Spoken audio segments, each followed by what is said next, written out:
The Steampunk series of visual novels, also sometimes called the What a Beautiful series, are quite underrated in the visual novel community. Two of them have had fan translations for a while, and now we have two games officially thanks to Manga Gamer. Those games being Shikiko no Sharnath, Sekiya no Inganak, Gakthorn of the Gold Lightning, and Sona-Nyl of the Violet Shadows. I've been a fan of the series since I read Sharnath a few years ago. Steampunk isn't usually my kind of genre, but there is much more to the series than steampunk engines and big hats. While the idea of steam engines causing technological progress is key to the setting and world building, there's also a Lovecraftian edge. This all may sound very interesting, but then why is it apparently so unpopular in English-speaking communities? I believe this to be due to the writing style and prose of the series. The writer, Sakurai Hikaru, has a very peculiar style, where certain phrases are often repeated many times throughout the story, which are supposed to have this rhythmic flow. The pacing for these stories are also rather on the slow side, so I can see that and the repetition adding up, leading to some people getting bored. In addition, these games are extremely shoujo-esque, which I imagine doesn't exactly appeal to the common heterosexual male audience. I, however, find this writing style as enthralling as it is unique. I can't say there's any other VNs like this. I don't mind shoujo, and I especially love Mahou shoujo, and the series has some obvious magical girl inspiration too. I know the series isn't for everyone, yet I was still disheartened to see how Sona-Nyl was released in English at the tail end of last year, to relatively little fanfare. This is a project that was in development for 7 years. The Manga Gamer announced the translation in 2016, and it wasn't released until the end of 2023. I haven't exactly been waiting the full 7 years for it, but I was still eagerly looking forward to it for a while. I'm making this video to try to spread awareness about the series and why you should check it out, specifically Sona-Nyl. Sona-Nyl of the Violet Shadows, What a Beautiful Memories, is a visual novel developed by Liarsoft and written by Sakurai Hikaru. Sakurai is a name you may recognize, though probably not because of the Steampunk series. Rather it's because of her contributions to Type Moon. She was an assistant writer for Fate Extella, who wrote a series of Fate prototype light novels. And most notably, she's one of the writers for Fate Grand Order, having written for some of the story parts and events. Unfortunately, her reputation in the Type Moon community seems to be rather negative. I think those works, especially FGO, don't allow her true potential to shine. Her writing style doesn't work as well under those kinds of restrictions. This is a silent protagonist and she doesn't have full control of the narrative. She's in her element in the Steampunk series, a work of her own creation, but she essentially has full creative control. To talk more specifically about Sona-Nyl itself, the story is set in a world much like our own. Things develop differently because of the discovery of a new world called Kadath and the development of steam engines. In 1902, a mysterious incident occurred in New York, causing the disappearance of the 3 million residents, something that would be called the Great Disappearance. While the city was left in ruins, not a single body was found. Nobody knows what truly happened, and New York became a no-man's land barred off from the rest of the world, largely forgotten. 5 years after this incident, Alicia Wentworth comes to these ruins to attempt to find out what really happened to that fateful day, when everyone disappeared. The plot is split into two parts, Alicia's story here and that of Lily. Lily's story takes up the bulk of the game, finds herself fallen into the underground with no memories of her own. The underground seems to be a realm separate from Alicia's reality. It's a place where those who lived in New York during the Great Disappearance reside, though their bodies are slowly becoming metal as they lose their memories in a process called refrain. The sky is violet as opposed to the polluted gray skies in reality. Despite having no memories, Lily the Stranger finds herself drawn to the end of the violet sky. In her journey, she's also being pursued by the Dark Gang under orders of the Witch of the West to capture Lily for an unknown purpose. While the storylines of Alicia and Lily may sound unrelated at first, there are some parallels that become more apparent as the narrative goes on.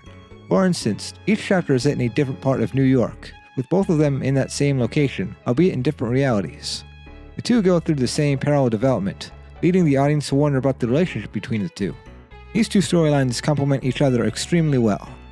While Alicia's side of the story isn't given as much focus as Lily's, what she has is great. It's a somber, lonely tale of a girl traversing these ruins, finding mementos of the people who used to live there. Lily's side of the plot is far more fantastical because of the nature of the underground. While the events of her route can still be rather sad, it's more uplifting overall as Lily ends up encountering and helping all sorts of people. She's not alone in her journey. She is joined by the mysterious A man dressed as a conductor who acts as her guide and protector. Having all these people to bounce off of is not only integral to the development of Lily, but also elevates the otherwise pretty dour tone. think the way the story is structured is pretty interesting.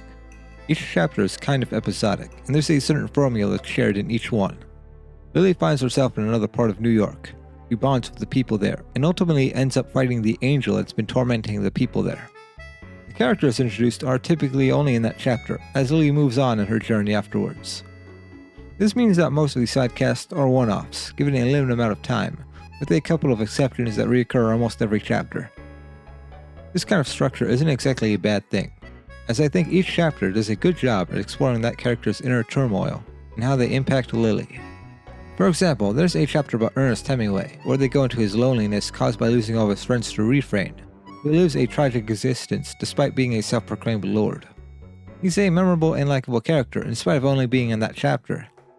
This kind of episodic, character-focused structure is something I think Sakurai has mastered. Almost every entry in the Steampunk series employs a similar structure, with the exception of Gackthorn, which has a couple one-off characters that are only in a single chapter, but is more focused on having a group of recurring antagonists in the form of the Student Council. Members of the Student Council show up again even after their chapter is over to reflect the development they went through in their story arc. It's part of why Gackthorn is my favorite in the series. Anyway, Sona-Nyl's structure is obviously influenced heavily by Magical Girl anime. Each chapter could be seen like an episode of Sailor Moon or Cardcaptor Sakura. Lots of slice of life until the big conflict at the end. Lily even has her own Magical Girl transformation that she does at the end of some chapters. Much like Magical Girl anime, the battles themselves are mostly a formality. You know the result before it even happens because of how formulaic the battles are, but I think the fights are neat spectacles and are important to showing Lily's resolve. The formulaic structure of the narrative, and even the fights, might sound like a negative, but I actually love it. There aren't many other things like it in visual novels. I'm used to this kind of structure, because I've read several Sakurai works at this point, and I've seen my share of Magical Girl anime. It might not work if the atmosphere wasn't so engrossing, or the character writing wasn't so strong, but Sakurai has both of those things covered. I do have to give praise for how tightly the story is written, despite the episodic structure. Each chapter is an essential piece of the grander narrative. You couldn't remove any of them without the story feeling like it's moving too fast. As much as I adore Gackthorn, even I think there's a chapter or two there that don't feel like they advance the story or characters in any way. Which is not a problem Sona-Nyl has at all. I can't exactly blame people for getting bored, even I felt like the beginning of chapters can be rather slow. They usually have Lily and A hanging out in their one-car subway train, showing Lily munching on sandwiches or something. Even these slow, mundane moments are essential to the plot. They demonstrate the growing relationship between Lily and A. Sakurai's writing style can add to the feeling of repetition. I've mentioned that she has this poetic style of writing where certain things are repeated constantly. It's difficult to properly describe, but I'll try. An example would be the Poems of the Underground. Whenever they're mentioned, you'll usually see the text, "These are the poems of the underground. Violet verses unknown to all." Another would be the Dark God of the Underground, where they will boldly proclaim, "Pointless, pointless, all things are devoid of meaning." The Dark God's whole speech can go on even longer depending on the chapter. Point is, you'll be seeing these phrases a lot throughout the game as they are repeated fairly often. This might get annoying if they weren't written so well. The prose is so elegant and flowery, it's a delight to read. I understand that Sakurai's poetic prose doesn't perfectly translate into English, but I think the translator did an excellent job. Sakurai's unique prose heavily contributes to the surreal fairy tale vibe her stories have. Speaking of fairy tales, you can definitely tell which one Sakurai was inspired by in this story.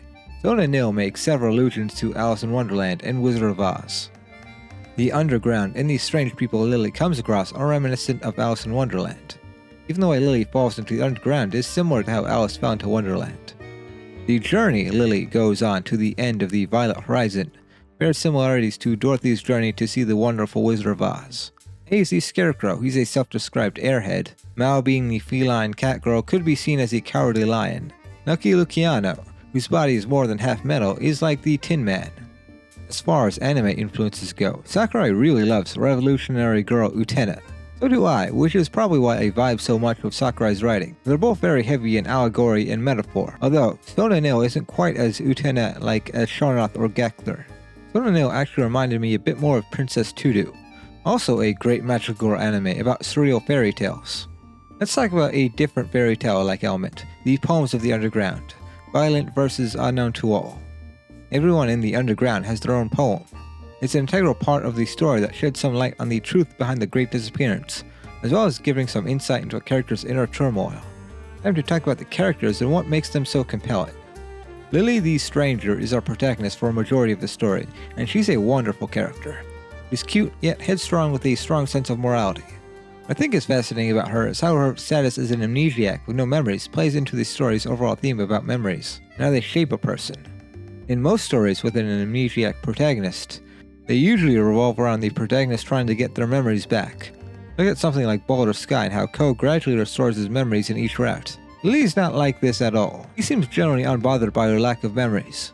She's content to simply make new memories of those she encounters. At the start of the story, she's almost like a blank canvas. So much about her is uncertain. She's not even sure of her own gender in the beginning. Once more, she's unwilling to accept her journey to the end of the violet sky, initially rejecting the role she's seemingly destined for. Through the relationships she forms with others, her own self becomes more defined. Throughout her adventure, she learns what it means to be lonely, angry, sad, and regretful. It's all meant to demonstrate how memories and experiences contribute to forming a person's identity.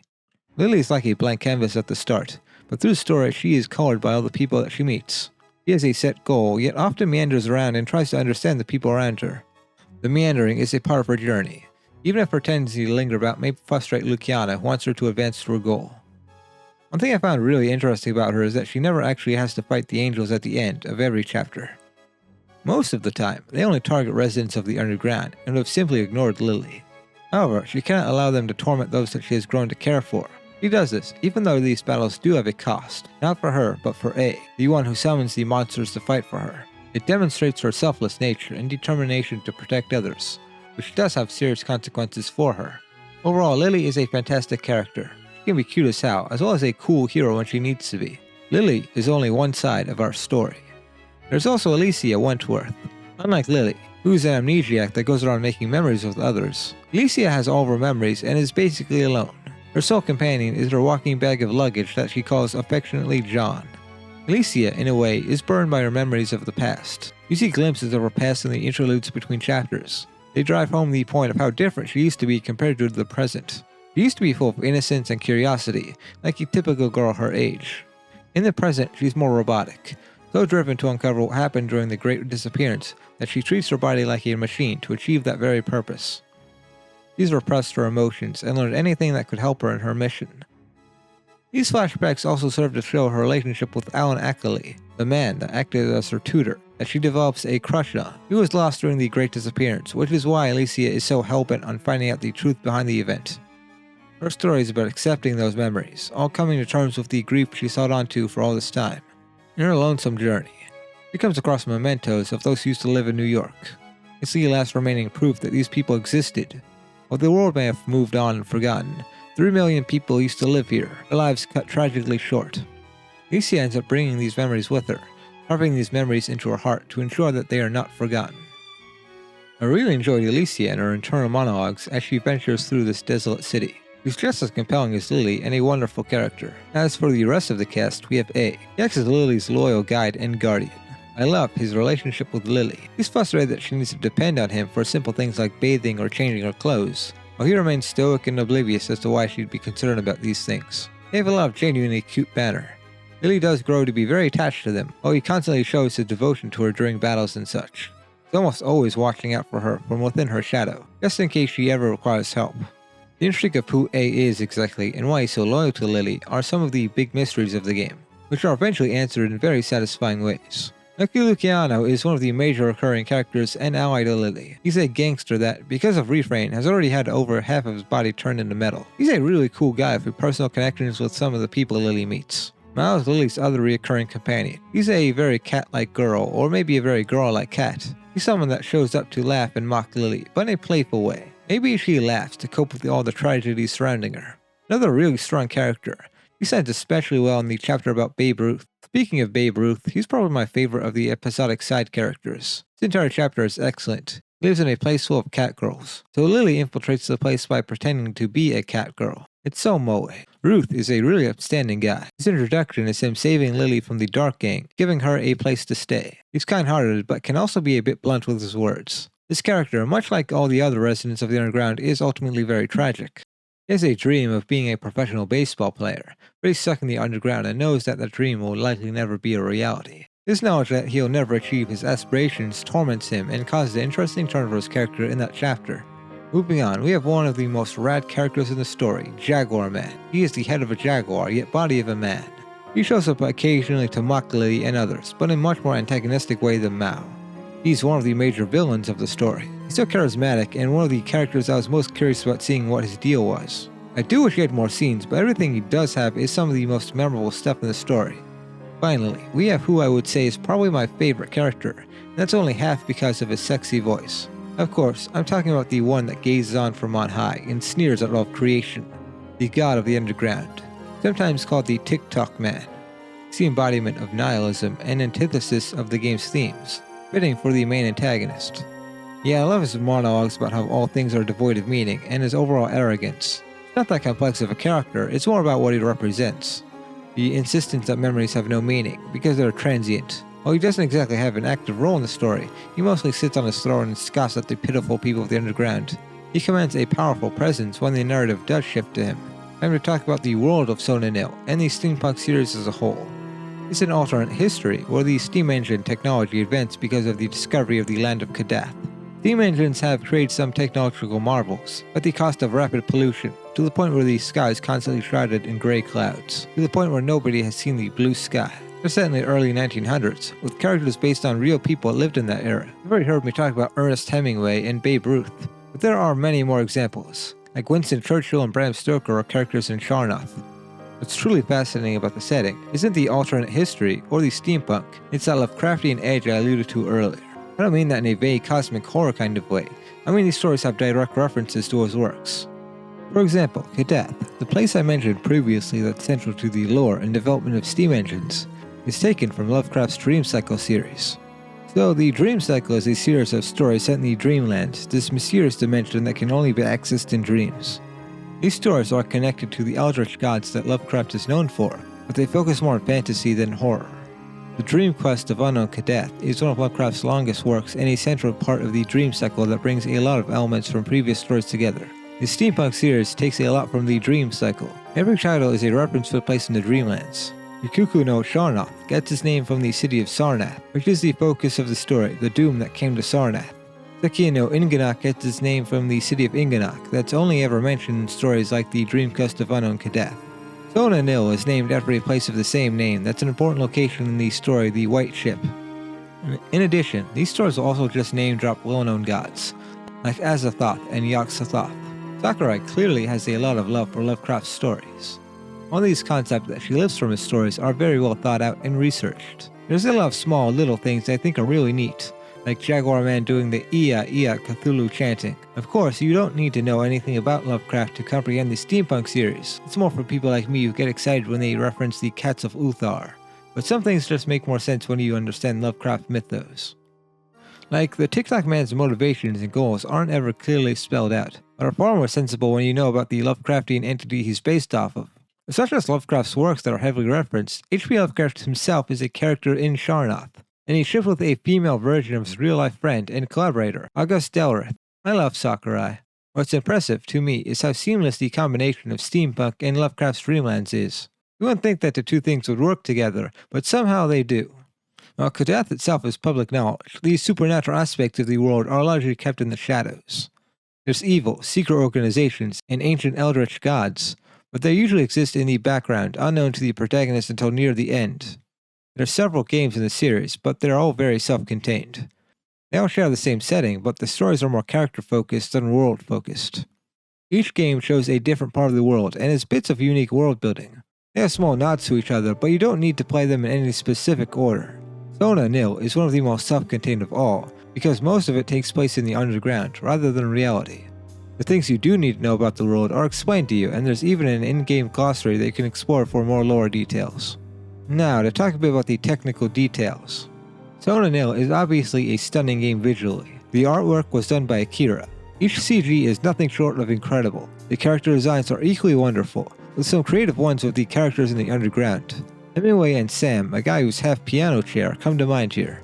Also, I think it's interesting how Liarsoft tends to utilize sprites that show a character's entire body, rather than the chest up or face portraits that many other VNs have. Akira's art style really invokes that storybook fairy tale atmosphere the narrative is going for. The music is jazzy, which is fitting for the time period. There's some melancholic piano music, which is also very nice. The music, while not a favorite or anything I go back to, is perfectly suited to the story and heavily contributes to the dreamlike atmosphere. The voice acting is top-notch. I absolutely adore Kobayashi Norio's performance as the TikTok man. I could listen to him TikTok and call everything pointless for hours. Mizusawa Kei is perfect as Lily as well. She does a great job at bringing out Lily's cuteness. What's interesting about the English release of Sona-Nyl is that it's not simply the original game. The Steam release is actually based on the all-ages PSP version, Sona-Nyl Refrain. In exchange for cutting out the H scenes, it includes bonus epilogues, collectively called after the Sona-Nyl. The manga gamer version is based on the original 18+ release, but also includes all the Refrain bonus content and the option to switch between the original Era version and the all-ages Refrain version. Of course, the Steam version has a patch to switch between Refrain and the original version too, so nobody's missing out. Personally, I went with the original release, but that's usually how I like to experience games. I will say that the H scenes are mercifully brief and do have a narrative significance. I often forget the series are eroge because there isn't that much sex, except in Gakthorn, which is an unusual amount of it. Touched on after the Sona-Nyl. The epilogue stories I mentioned before, they're neat.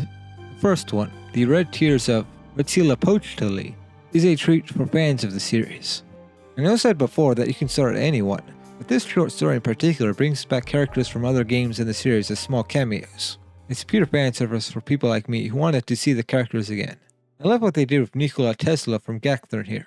He gets the most notable role of the characters from other games. Aside from the fan service, I enjoyed seeing what happened to Lily and Alicia after the events of the main story. They expand on Jaguar Man's character as well, so I appreciated seeing more of him. The second story of Hypnos' Evil Eye. It continues where they first left off and is much the same. Less cameos this time though, focusing more on how Lily and Alicia are living their lives now. I thought it was a really nice send-off for their characters. Both of these stories are definitely worth checking out once you finish the main story. Last thing to mention is that the game does have some form of interactivity. The story is linear for the most part, but rarely you'll be given a decision. One option is correct and the others will give you a short bad end where Alicia gives up or something. In addition, at the end of every chapter, you go through a newspaper article written by someone investigating New York shortly after the Great Disappearance. You have to carefully look over the documents and uncover the paragraph that's a mistruth or covered up. These are pretty easy, just use the knowledge you've gained from reading that chapter to suss out what's incorrect. If for some reason you get it all wrong, then the correct option to proceed in the subsequent chapter won't appear, locking you into a bad end. So make sure to save before you read these articles. Finally, let's talk about the themes of Sona-Nyl. What is it actually trying to say? Well, it's probably obvious by now that the main theme is memories. It's even in the title. Memories and how they define us and make us into the people we are in the present. You see this in both Lily and Alicia. Lily forges memories with others, creating more of an identity through these memories and relationships. With Alicia, you see how her past and relationship with Alan ultimately lead her down the path she walks through New York. Furthermore, memories also serve as proof that we lived. Yes, even when a person dies, they still live on in a way through the memories they made with those who are still alive. Our experiences with others shapes us, whether for good or for ill, are precious things that make people who they are. That's what makes the process of refraining the underground so horrifying. The people are slowly stripped away of all that makes them who they are, until all that's left is a scrap of metal. You see a disturbing example of this in the first chapter of Milia's stroke. She knows she had a lover that was important to her, but she can no longer remember who they were or their time together. She isn't even able to recognize them when they're right in front of her. This creates a void in her heart and an insatiable feeling of loneliness, a yearning for someone that you can't even remember. Tragic. We see more examples of how memories and the loss of memories has affected the residents of the underground throughout the story. When I started Sona-Nyl, I was afraid that might be a bit too similar to Inganak, which was also about a forgotten past that affected all the characters. Sona-Nyl proved to have its own unique thematic identity by focusing specifically on memories. It's poignant, beautiful, and full of heart. The use of Lovecraftian cosmic horror also enhances these themes in a way, even in the face of eldritch horrors that sneer at the concept of our transient, fleeting memories. Those memories still have meaning. In summary, Sona-Nyl of the Violet Shadows is a phenomenal time. It has a superb cast of characters, fantastic artwork, and strong theming. That's just one of the best visual novels released last year that sadly went under the radar. I would strongly encourage anyone interested in reading it to give it a shot. You can get it on Steam or the Manga Gamer website. Additionally, if I've gotten you interested in the other Steampunk titles as well, give them a try. Gakthorn of the Golden Lightning is the only other one officially available. It's on the same platform, Steam and Manga Gamer, but unlike Sona-Nyl, there's no patch needed for the Steam version. I say Gakuen is my personal favorite in the series, at least of the ones I've read. Although I feel like that may be a controversial opinion among fans of the Steampunk series. Gakuen has a few issues of its own, like maybe having too many H scenes, but I still love it. Nikola Tesla is genuinely the best character in the series. He's so cool. There's also the fan-translated Shikyoku no Sharnoth and Seiken no Inganak. They are great stories on their own. However, I have to warn that the fan translation for them isn't exactly ideal. They're not outright bad, but I feel they suffer from being a bit too overly literal. They don't exactly convey Sakurai's prose that well. I'm no expert at Japanese, but even I can see the difference in quality between these fan translations and the official translations. Still, it's how I experience those stories, and you'll be able to understand the plot at least. Hopefully both Sharnoth and Inganak get official translations by Manga Gamer someday. They deserve it. I know I'd be down for reading them both if such a thing were to occur. That's the end of the video. If you've made it this far, thanks for watching.